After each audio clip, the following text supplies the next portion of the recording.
Cool. All right, thank you so much for coming out tonight. So this is part of something I'm calling the Year of Desolation Speaking Tour, because that sounds really metal, so that's why I call it that. It has taken me all over the world, which has been really odd. So I've had to go to Finland, I've had to go to Italy, I've gone to Germany more recently. The most exotic location was the middle of Tennessee recently, so yeah, it was middle of nowhere. And then now I'm here with all of you. And then soon I'll be in Scotland and New York and Israel. So I'm going a lot of places. So I'm very excited to be here tonight.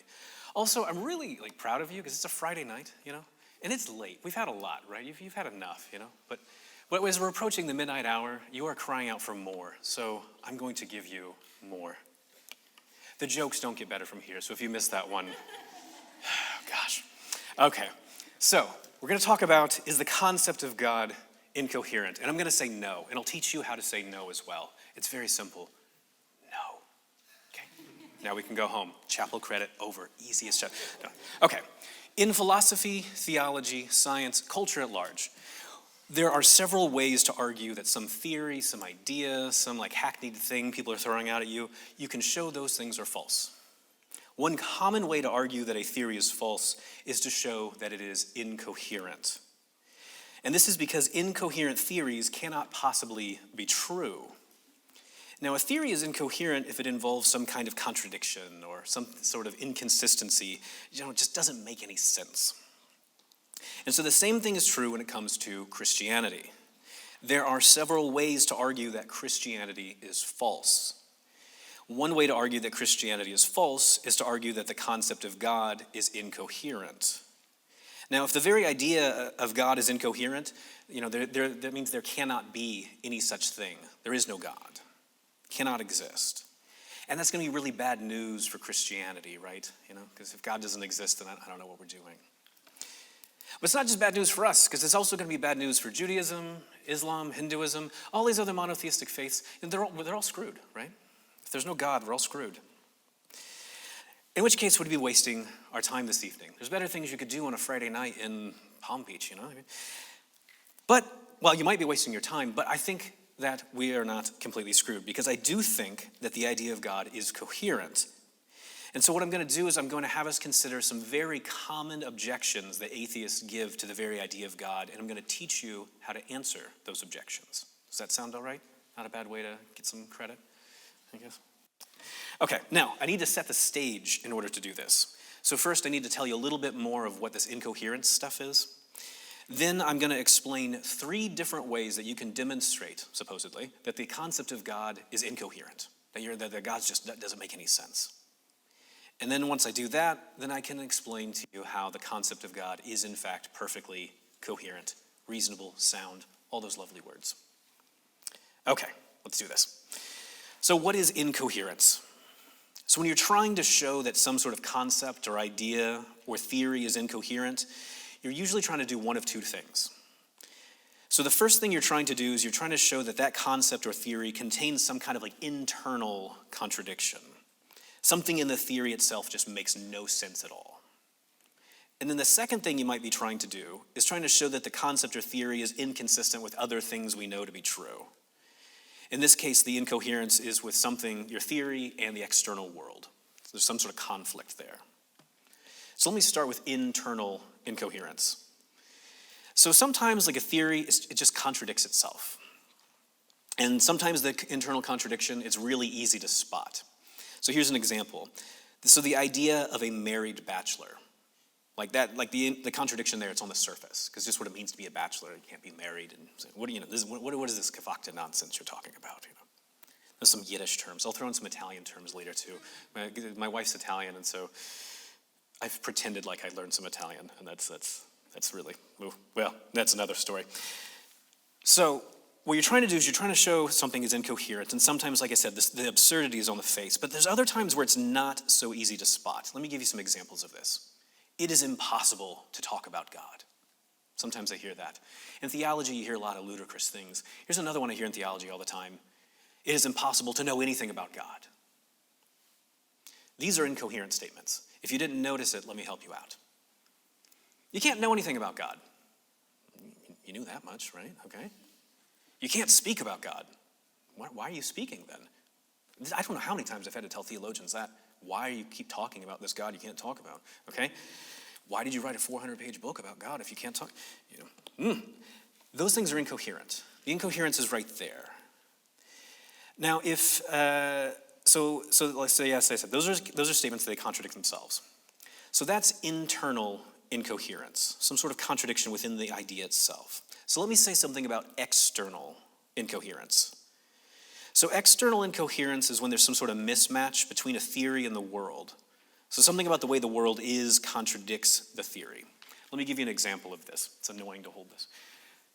So prior to Copernicus, people thought, okay, the Earth, it's stable, it's set in place, and the sun and all the other planets, they're rotating around us, because we're the center of the universe, right? Well, now we would say any sort of theory like that, that's crazy. Why? Because it contradicts the evidence that we have. The evidence that we have now is that we are rotating around the sun.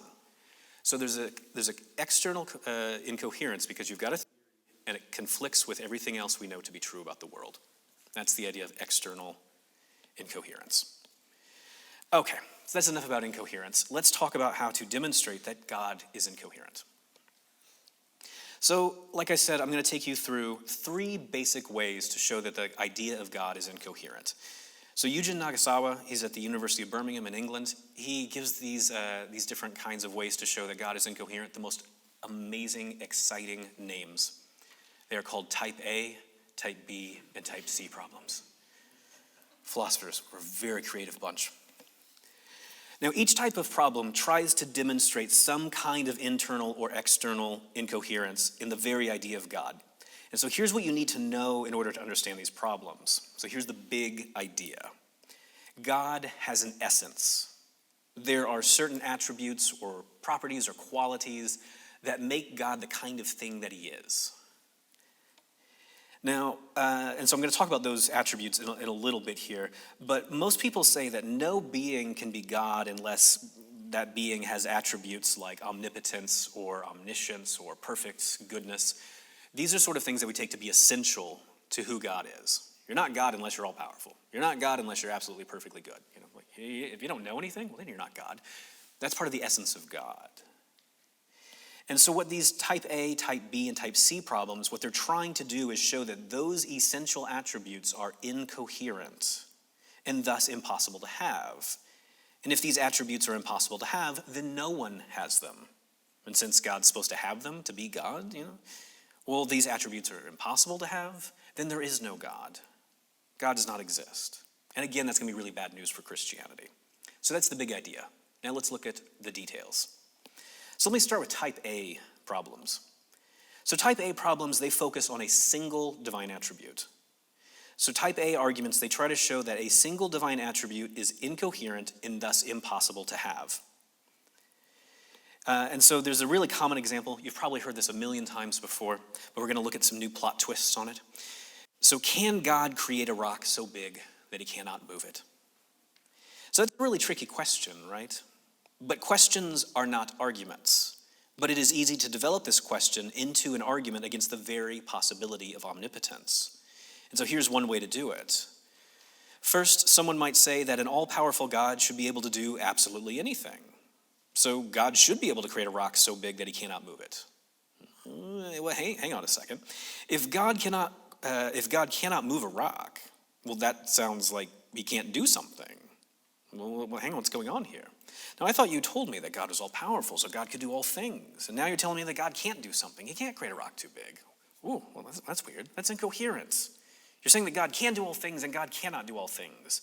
That's a contradiction. Your God makes no sense. Okay. So we're going to look at an answer to that objection later, but now I want to talk about type B problems. So type B problems, they try to focus on 2 or more divine attributes. So type B problems, they try to show that 2 or more essential divine attributes, that they don't fit together, that they're not compatible. And so here's an example of this. So consider God's omnipotence and his perfect moral goodness. Can God perform a sinful action? Can God sin? Again, questions are not arguments, but it is easy to develop this question into an argument against the compatibility of omnipotence and perfect moral goodness. If God's omnipotent, he should be able to do anything, right? I mean, sinning falls under the category of anything, so God can sin. Ooh, gosh, but hang on a second. If God's perfectly good, then God cannot sin. So we've got a contradiction. God can sin and God cannot sin. And that's going to be a problem. Your God makes no sense. So the concept of God does not refer to any being in existence. Okay, so that's a really serious problem. It's a very serious problem. And before answering that, let's look at type C arguments. So type C problems, what they do is they focus on the nature of God and something in the external world, something in the universe. So type C problems, they try to show that something about the nature of God is inconsistent with something about the rest of the world. And so the common example is the problem of evil. You might say that something about a perfectly good God just cannot coexist with evil. But somebody else at this conference is going to talk about that, so I'm not going to talk about that. I'm going to give you a different example of a type C argument. Can a timeless God know what is happening right now? Can a timeless God know what is happening right now? So this problem focuses on an inconsistency between God's omniscience, because he should know all the stuff. But if he's timeless, though, okay? And then the ever-changing facts about the world. So here's the problem. If God is timeless, then God cannot undergo succession. God cannot undergo change. But if God is omniscient, well, then his knowledge should perfectly track the facts of the world, such as the facts about what's happening right now. But the facts about what's happening right now, they're constantly changing. So God's knowledge should be constantly changing. But if God's knowledge is constantly changing, then God is constantly changing, in which case it's false that God is timeless and cannot undergo change and cannot undergo succession. And again, the atheist is going to say, look, your God makes no sense. What are you guys talking about? Go home. Do something else on a Friday night. Okay, so at this point, we got a lot of problems, right? Whew, this is bad. Life is hard. It's filled with problems. But here is an important lesson for today. This is a very important lesson. Clear and accurate definitions of terms and concepts removes all manner of confusion. If you have clear and accurate definitions of terms, you can avoid all sorts of incoherence and avoid all sorts of problems. You're dating someone and they're like, let's define the relationship. Whew. Scary stuff. But it avoids lots of confusion. It avoids lots of problems, right? So let's do that. Let's define the relationship with God. No, let's define actually what God is like instead. Okay, so the concept of God. Let's start there. So the concept of God is that of a perfect being who is the single ultimate foundation of reality. So that's just what God is just a perfect being which is the single ultimate foundation of reality. That's the core concept of God, but it doesn't really tell you that much, right? I don't know if you've really learned anything by me saying that. What most people are actually interested in are what are called conceptions or models of God. And so a model of God is a unique articulation of what it means to be perfect and what it means to be the ultimate foundation of reality. And why I emphasize there's models and conceptions is because people disagree over, well, what does it mean to be perfect? Well, some people are going to go, these are the attributes that explain why God is perfect. What does it mean for God to be the foundation of reality? Some people are going to go, oh, creation out of nothing. And others are going to go, that's nuts. No, eternal creation. God's always creating stuff. There's different accounts of how these things are spelled out, and those are what are called models of God, or where they spell these things out. What I want to focus on, though, are what are called the uncontested attributes. They're uncontested, meaning like pretty much everyone agrees on them. So every model of God is going to agree, for the most part, on these things. There are other things called the contested, or the contested attributes, which people disagree over. We'll talk a little bit about that later on, but I want to focus on the uncontested attributes that pretty much every model of God is going to agree on. And so here we go. So pretty much every model of God is going to agree that God is a necessarily existent person with attributes like eternality, omnipotence, omniscience, perfect moral goodness, perfect rationality, and perfect freedom. So these are the attributes that explain why God is perfect, or why God is the greatest possible being. So let's define some of these. So God necessarily exists. That just means God cannot fail to exist. God must exist. It's necessary that he be there. Now, God's necessary existence, that entails that God is eternal, because to be eternal is to exist without beginning and without end. So if you're eternal, you exist without beginning and without end. If you're necessary, you have to exist, well, then you're never going to begin to exist. And if you have to exist, you're never going to cease to exist. So you get eternity for free. It's nice. Now let's talk about omnipotence. Omnipotence, this is a good one. So omnipotence is the most power-granting set of abilities. It is the most power-granting set of abilities and no liabilities. So all the abilities, power-granting abilities, but no liabilities. Let me explain that, because this is technical stuff here. So not all the things that we call abilities, not all of them are actually powers. This is because some things that we call abilities, they are liabilities, or they are weaknesses. So for example, all of you have the ability to have mistaken beliefs. Right? Okay. Yeah. Some of you guys get it really wrong. Now, this ability, that does not make you powerful, because it's a weakness, it's a liability. So the all-powerful God does not have the ability to have mistaken beliefs, because that would involve God having a weakness. So instead, God's going to have the ability or the power to know all the facts without being mistaken. Well, what do I have? Omniscience, knowing all the facts, no mistakes. So that's a really interesting power. Now, there's the most power-granting set of abilities will include being appropriately responsive to reasons for acting. The ability to be irrational, well, that's a weakness. That's not a power. So it's going to have to be excluded from God. And then as all-powerful, God's going to be perfectly reasonable, and that he's going to be appropriately responsive to these reasons. Now, since God's omniscient, God's going to know all of the objectively good reasons to respond to. And then as perfectly rational, God will be appropriately responsive to those reasons. Now here's something interesting. One important kind of reason to respond to are moral facts. Facts about what's right and wrong. Those are reasons to things you respond to. So if God's going to be perfectly rational, then God is going to be perfectly morally good, because he's always going to respond in the right way to the moral facts. And then finally, as all-powerful, God will be perfectly free, because his actions will always be based on objectively good reasons, and he has the ability to choose which objectively good reasons are going to guide his actions. So that's the nature of God in a nutshell, right? Somehow just explained the infinite right here in a few minutes. I could go into a lot more detail, but you got to pay for that. So, come back in January when I do my class on God and time. Just want to give you the basics today, though, right? So that way you can figure out, how do I answer these atheist objections? So let's get into that. So let's look at the problem of the unmovable stone. So let's look at that type A problem. And so again, type A problems, they focus on a single attribute, and they're trying to show that that single attribute is incoherent. So can God create a stone so big that he cannot move it? Let me give you two ways to answer this objection. First, there's the standard story that everyone tells, and then I'm going to give you my own weird, wacky story that I've not seen anybody else do. So this is original stuff you're hearing tonight, okay? This is good. People should pay for this. They don't, though. Okay. Here is the standard story. So according to the atheist philosopher Michael Tooley, this problem of the unmovable stone, it's like super easy to deal with. It's not really that big of a problem. Even though people on the internet, they just love to make this like the biggest thing in the world. So the problem of the stone, it's basically asking if God can perform an action that makes himself not omnipotent. And so if God creates a stone that he cannot move, then the idea is like, well, then he's not omnipotent. He's not all-powerful. At least that's the standard story. And so what Michael Tooley points out is that the standard theistic claim is that, well, God cannot perform contradictory actions, nor can God perform an action that violates his own nature.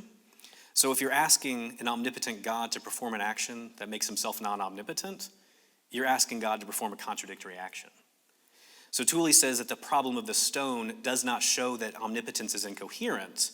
Instead, the question about the unmovable stone is incoherent, because you're asking, God, can you make yourself non-omnipotent? No, that's a stupid question. Go home. What are you doing? And so the theist, so the Christian, we can say, look, I'm not worried about incoherent questions causing problems for the concept of God. That's the standard way of getting rid of this unmovable stone problem. And I think that's a perfectly fine way to answer this objection, but I need to make a confession. We're all Christians here. We can confess things to one another, can't we? Is this a safe place? Okay, I got a few people. Other people are going like, what am I in for here? Here's my confession. I don't understand why the unmovable stone is a problem at all. Like, I've never really understood this problem. I don't think the question is incoherent, nor do I think that the question could possibly show that the idea of omnipotence is incoherent. And here's why. The idea of an unmovable stone, it's really weird. So like, why would this stone be unmovable? And it seems that the weight of the stone, that's not going to be a problem for God, because God's an eternal being. He's been hitting the gym for a very long time. Lifting the stone, that's not a big deal.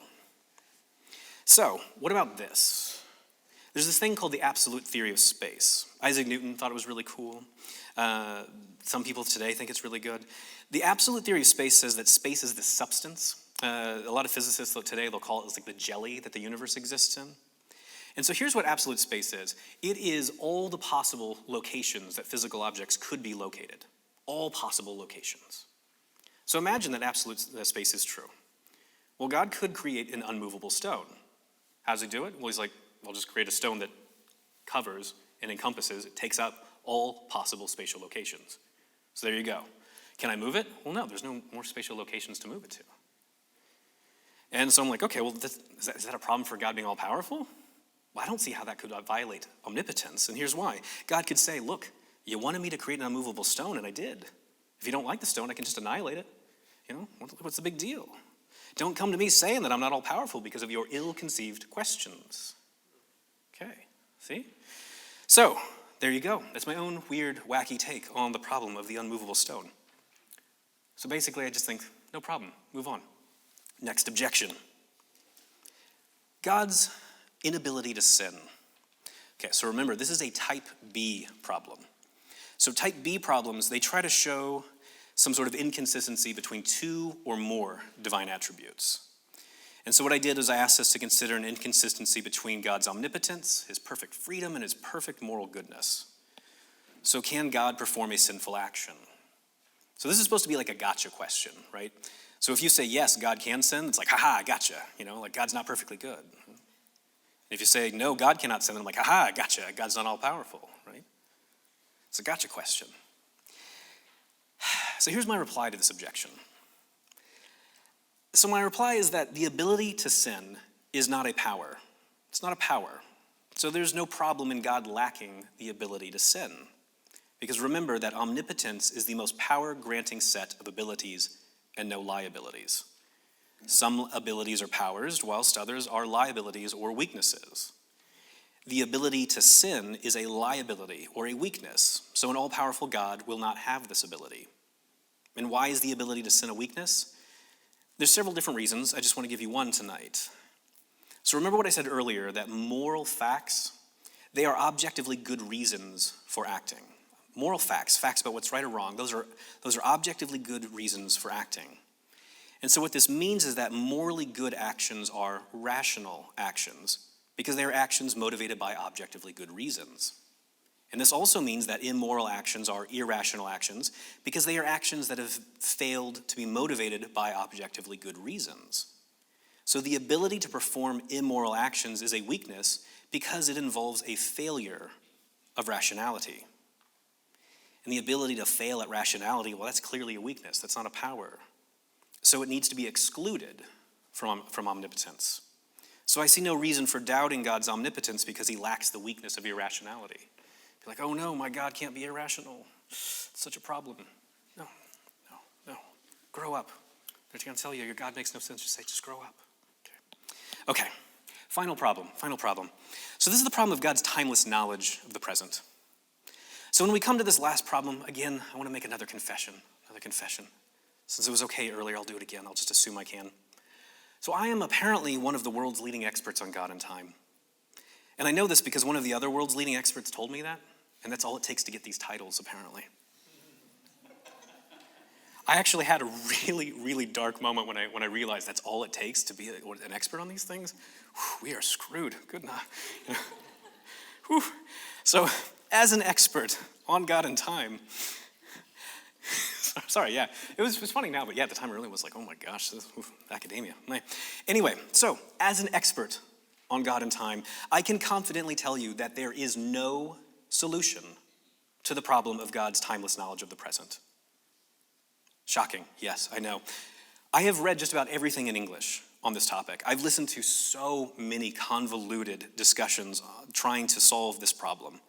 These convoluted solutions, they typically demonstrate a complete lack of understanding about philosophy of time. Sometimes they're based on like really outdated physics that we pretend is like contemporary cutting edge stuff. They're like, Einstein said this. And I'm like, yeah, cutting edge stuff from 1920, fantastic. Physics has moved on, did you know that? Now, a lot of times these solutions that people try to give, what they do is they create other incoherence elsewhere in Christian theology, and as a Christian theologian, I don't like it when we do that.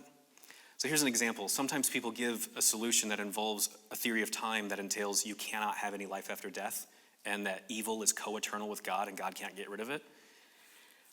In case you're wondering, that's a really bad thing. So I'm like, I don't want to do that. So that's a very serious problem. So you might be going, okay, so there's no way to solve this type C problem. What do? Here's what you do. All you got to do is just say divine timelessness, it's false. Just reject it. Whew, shocking, scary. Some people even tell me it's very, very dangerous to do that sort of thing. I don't know if you realized how dangerous it is. We're going to be here tonight in this library. Very dangerous stuff. I told you the jokes were not going to get better. I do. Okay, so scary stuff coming up on Halloween. I have several things to say in reply to this very spooky thing. First, the doctrine of divine timelessness, it is derived from pagan mystical philosophy. It has absolutely no foundation in the philosophical worldview that is presented in the Bible. Isaac Newton saw this very well. So Isaac Newton has this question. He says, should we accept, this is how he puts it, should we accept the incoherent notion of divine timelessness, or should we accept the biblical view of God's eternity as the one who was, is, and is to come?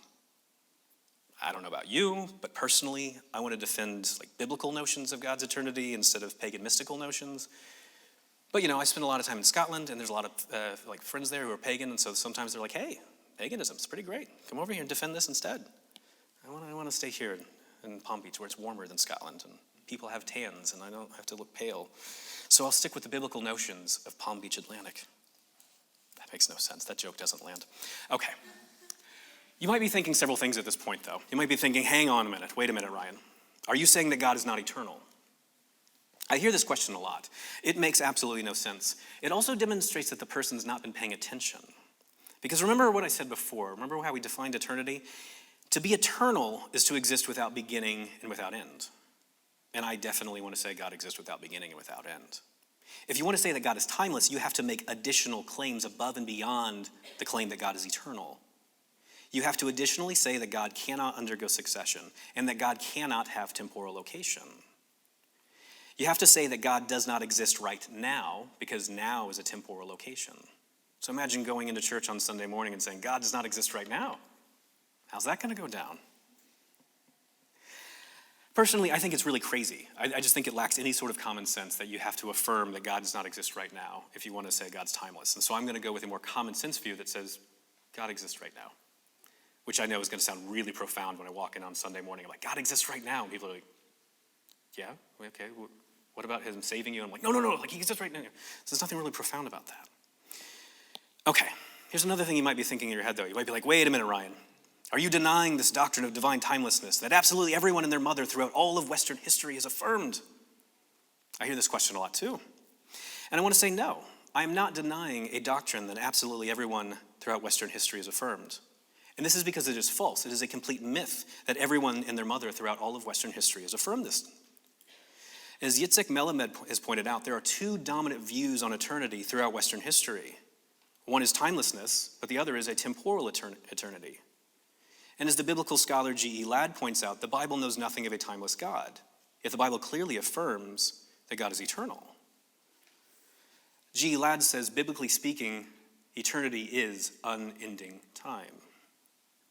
So the biblical authors, they are great examples of people in Western history who do not believe in divine timelessness. And I could add a lot more people to the list. There's some really early Muslims in the 9th century who are going, if we believe that God creates the universe out of nothing, then we have to affirm that God has changed. He went from existing without anything to existing with a bunch of stuff. Therefore, God's not timeless. The majority of Jewish thinkers prior to Maimonides were going, timelessness? Have you read the Bible? Did you read Exodus? What are you talking about? Actually, I encountered a Jewish scholar like this in Sicily very recently where he was just like, do you Christians not have basic reading comprehension skills? It's right here in the text. I'm like, I wouldn't say it that way, but he's an old man and he can get away with that. I can't. And then the late medieval Christian scholar named Peter of Ireland, he was the teacher of Thomas Aquinas. He's the one who taught Aquinas as a child. He also says divine timelessness, that's false.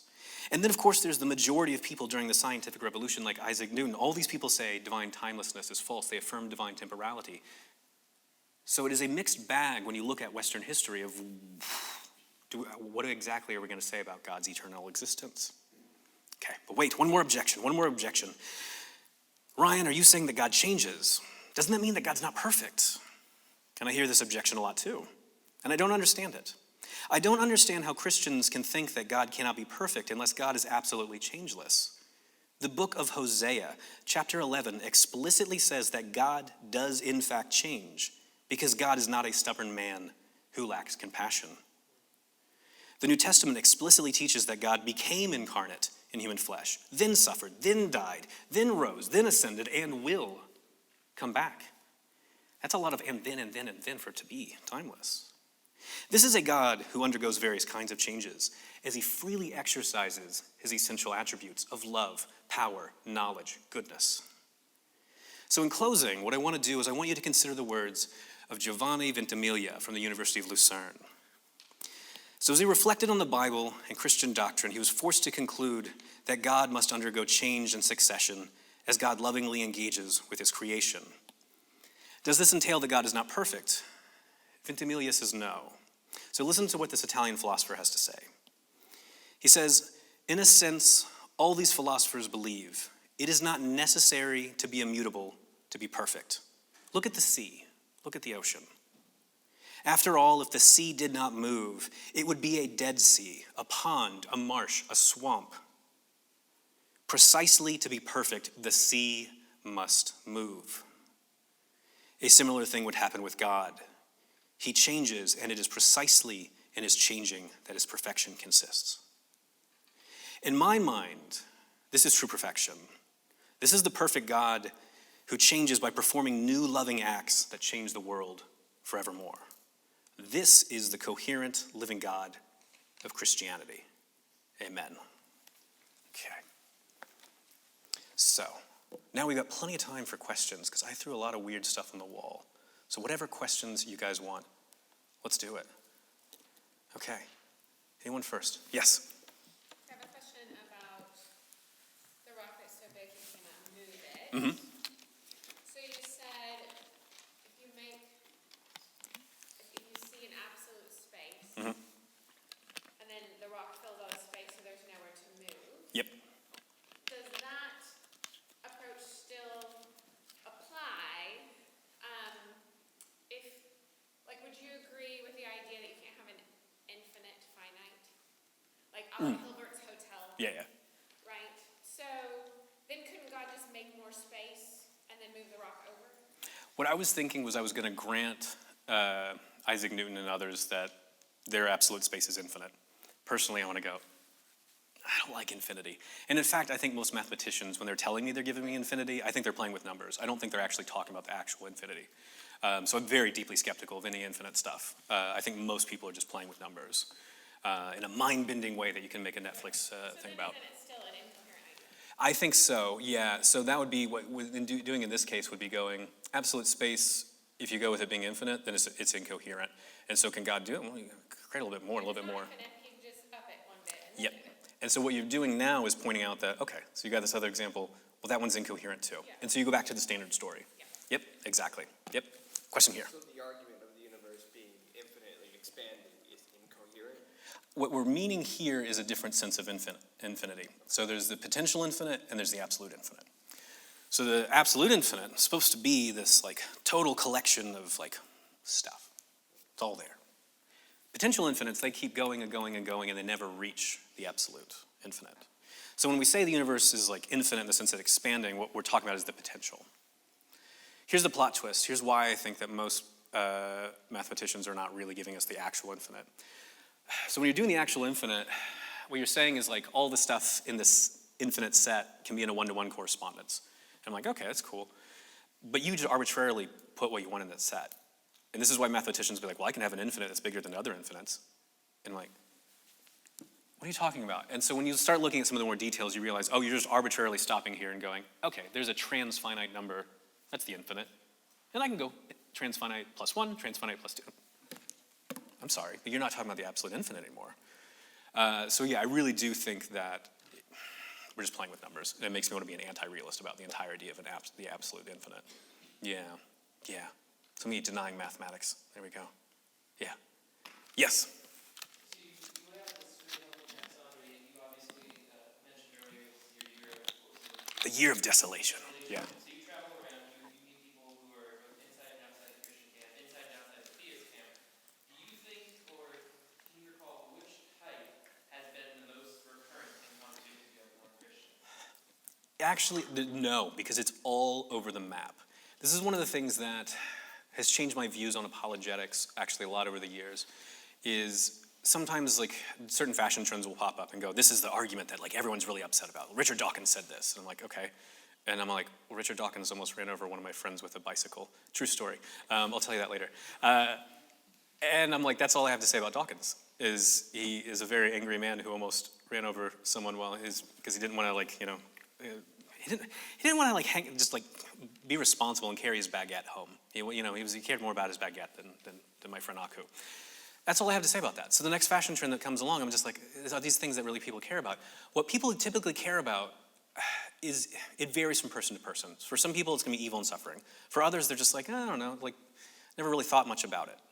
So my approach to apologetics is more to just get people thinking just about God. Can I give them an argument for the existence of God? Oh yeah, I'll run those all day long. But if people aren't even cared or interested, that's where it gets a bit different. It gets more interesting. So let me give you an example of this. This is something I did in Scotland. There's this thing called the Edinburgh Fringe Festival, which all comedians, all these actors and like artists and like ballet, like everything under the sun you want to see is going on there. I was able to team up with this improv comedy group, these academics in improv comedy, to do a show called Is God a Psychopath? That's going to sell out on a Friday night. Bigger crowd than this. And there's a lot of drinking involved, and everyone's just like, what? And I'm wearing a giant monk's robe, and so it was a whole thing. It was a really cool thing. And what I was doing was giving people two different conceptions of God to consider, two different Tinder profiles that they could see which God you want to swipe left or right on. So this was great on a Friday night. But what was so fascinating about it was, I was like, why did you want to swipe left or right on this one? And someone would be like, oh, well, that God, he's a bit too needy. And I'm like, oh, okay, so let's look at that. I give the argument. What about, that God's too much like a computer. Like, I don't want to be, I want a God who cares. But like, okay. Start running all these different arguments, and people started entertaining the idea of God. People who are hardened atheists, considering the idea of God, for weeks on end in some of these cases, when I was talking to people later on. That, I think, is more interesting. Because now they're going, what is God like? If God did exist, what would he be like? Would he be the sort of thing that could care about me? Then I can start addressing any other normal apologetics worries. But just getting over that hurdle of entertain the very idea of God. In Europe, that's huge. That's where I think the big thing is. To get to these objections, can't even get there because they're entertaining the idea of God. That's the big hurdle. Yeah. Yes? To that point, so I'm a business guy, so some of this is totally, beyond where I'm going to have my discussion. Exactly. But to that point, the question I'd come to is, so you deal with an individual, and they go, so Herman, why God? That's what I think you're doing in this other entertaining idea of God. Mm-hmm. What have you found, as far as a key point or two, that would say, this is why I think God? Why do I posit God? I usually have to dig in a little bit to figure out what people care about. Because here's one of the traps that sometimes happens, especially if they've watched too many YouTube videos, other than my YouTube videos, of course. But,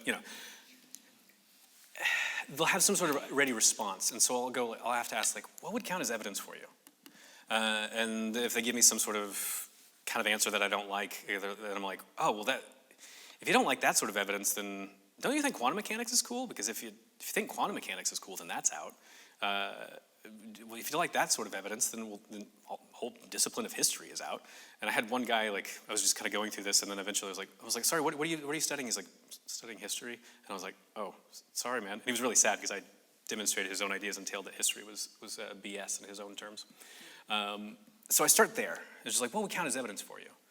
Because then I can give different kinds of arguments if you know them well enough.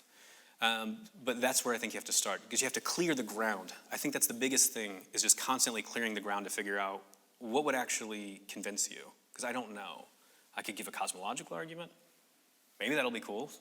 I could give you a teleological, or I don't know. But what kind of evidence? Yeah, so I don't want to give here's a one-size-fits-all, because I don't think it works that way. I think with apologetics, it's good to memorize a lot of these arguments, a lot of these ideas, but then you have to have that personal touch of going, who are you? What do you care about? Another person would be the key to the argument. Exactly. Yeah. I think that's absolutely important. Yeah. Was there a hand up over here or something? Or? No, now everybody's nervous going, oh gosh. Yes. So, I know you're not a fan of divine simplicity. Mm-hmm. But are you familiar with Thomas Wayne's work on Actus Purus? Mm-hmm. Yeah. Why would an Actus Purus not be a good response for objection C when it comes to God being timeless? But yet, it's as though the objections make a claim that if you claim that God's timeless, he's like a rock, Mhm. right? He is sterile, he's not static, Yeah. immobile. But Actus Purus would make the claim that it's the opposite if God is perfectly dynamic and limited in act or being. Yeah. Why wouldn't that? Yeah, so earlier I said theologians say a lot of nonsense, and it upsets me. Well, Nani's a great example of this. He's someone who gives a lot of really awesome poetic statements, but then you realize you're just waxing poetic. You didn't give me an answer. He's like, only because God can't change that God can change everything. Like, what is that? What does that mean? Tell me. Only because God's timeless can he make time. Okay? Only because God is unmoving that he's movable. I'm like, what are these terms? So static and dynamic, let me rant about this for a second. When you look at 20th century theology, the term static means those views I do not like. And the term dynamic means those views that I do like. I actually have this buried in a footnote in my first book, saying this is exactly what's going on. So when Thomas Venanti says this, he doesn't actually answer any objections, just saying God is dynamic because he's pure act. Well, he's still the case that God exists without beginning, without end, without succession, without change, cannot change intrinsically or extrinsically. But I threw the word dynamic in. So it's not really doing anything. Would you think it means relational, personal, intimate? It should, but here's what's weird. So when you say God's simple, you also have to say God is not really related to the universe. And when Nandi goes into that, but just throwing the word dynamic around, it makes it go God's not actually related to you at all. But he's dynamic, so it sounds like he is. What are you doing here? Compassionate, well, impassibility, which Venanti affirms, says quite literally, God is not literally compassionate. He has no compassion. He has no literal mercy. So you can throw these, again, dynamic thing around, but it's just hand-waving from what the actual claim is. If anybody wants me to, I can try to give an actual argument on behalf of Venanti what he should say to try to get out of this problem. Instead of just going, he's just hand-waving, because that would be more charitable, I think. Should we do that? So I don't sound like I'm just being a jerk? Okay. Here's what Catherine Rogers says. I really love Catherine Rogers' work. Catherine Rogers is a Catholic philosopher at the University of Delaware. If you want to see someone who is a hard-nosed philosopher who is going to defend this view that I reject tooth and nail, she's the one to go to. And she's not going to wax poetic. She'll just go, no. So what she'll do is she'll go, there is no such thing as the now. All moments of time equally exist. Whatever Einstein said, sure, why not? That's true, okay. And she'll talk this way because she admits she doesn't know physics. Which is fine. We were at a physics and philosophy conference recently, and she was just like, I don't know what these people are saying. But yeah, all moments of time exist. And so if all moments of time exist, there's no such thing as an absolute now. It's just relative to your perspective. I'm located now from this moment. But the Ryan from 5 minutes ago, he's located now from his perspective. So does God know what time it is now? Well, there's no objective fact about what time it is now. So there's no now to know. That's the way that Rogers will go. I think it's a much better response. Here's why I don't like it. All moments of time equally exist. Okay. Think about all those people who were tortured and burned to serve as torches for Nero's parties. They're located at those moments, burning. Other parts of their lives, other parts of them are in heaven. Good for them. Not good for the people being burned at the torch, as it's torches. I'm here with all of you at this moment. That's cool. It's not too bad. The other Ryan is in heaven enjoying resurrection and beatific vision. Screw that guy. I would rather be there than with you. I don't get that. I'm stuck here. And that's what this ontology entails. And Kate will admit that. She'll admit that. She'll go, yeah, it doesn't sound good. And I'm like, no, it doesn't. It's not that it just doesn't sound good. It's that it undermines the entire hope for resurrection. Because you are stuck here eternally. Not too bad. But other parts of you where you've had really awful moments in your lives, they're stuck there eternally too. And they have no hope of getting out. So I think if you adopt this theory of time, you get out of this problem, you can save divine timelessness, but the cost is evil is co-eternal with God, and God cannot eradicate evil, and you do not have life after death. So I think that's really bad. Here and then here. Yeah. Just to follow up on that, I'm not studied up as much That's on fine. the topic as I should be, but does your end of the timeless God, is it compatible with Craig's Mullinism? 1, 2, does it imply open theism? This is a good question. So I've got a paper more recently that is open access. It's called Divine Temporality and Providential Bodgery. Bodgery is this English term, and my friend TJ Mawson, who wants to go, Ryan, God's got to be timeless. And so he runs this argument going, if God's not timeless, then God can't know the future, and so God's got to really bodge things up. It's the English way it is a very posh English way of saying God could screw things up. So what I do in the paper is I go, if you're saying God's temporal, it doesn't mean you have to say that God doesn't know the future. Here's 3 things you could say. 1, you could go, I'm a Calvinist. God knows the future? How? Well, by directly causing it. That's how the Calvinist says God knows the future anyways. God's the efficient cause of all those things. So you could be a Calvinist and affirm divine temporality. I'll give you an example of someone who does this. John Feinberg, in his systematic text, No One Like Him, The Doctrine of God. So I'm like, okay, can you be a Mollinist? Well, yeah, well, then Greg does. And I'm really friendly towards Mollinism. Some days I got some worries about it, then other days I'm like, no, who cares?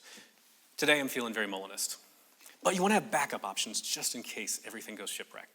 So I was like, open theism is weird. Is it as weird as I think it is? Is it as bad as I think it is? And I'm like, open theists talk about how risky God is. There's this very famous book called The God Who Risks by John Sanders. It's one of the big open theist texts. And so it's this constant thing like, yeah, God's taking this huge risk because he doesn't know if he's really going to succeed in his purpose for creation. And so what my wife and I did for a separate paper, and then what I did for this one paper that I'm referring to, we go, are open theists actually really making God as risky as they say, or are they exaggerating? And it turns out they're all massively exaggerating. So God has this amazing predictive power to be able to see, here's all the possible timelines of how history could unfold, and he can give an objective probability of how each one will go. And then if he doesn't like how things are going, then he can just do a little intervention here, a little intervention there, and be like, nudge things in, there we go, this is where it's going, where I want it to go. If things are really going really bad, I'm just going to perform like some super miracle and just put it back on track.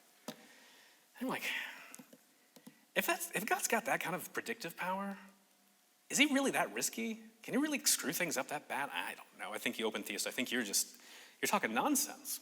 So defending the view by also scolding them is what I did actually in both of the papers that my wife and I wrote, and then this Providential Bodgery one.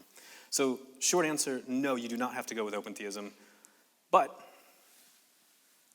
maybe it's there if you want it. But you could be a Calvinist and a Mollinist. Or you could affirm simple foreknowledge, but then you don't get providence, so I don't suggest that. So I won't talk about that. Yeah. Was here next? You answered it. Oh, I answered it. Open theism. Okay, fair enough. I thought I saw, who else? What are we doing on time? I have not been paying attention. 9:30. Okay, so we should wrap up. Okay, thank all of you. I want to thank all of you for coming out tonight. This has been fun. And I don't know, I might answer questions later if you want. We'll see how I feel. Okay.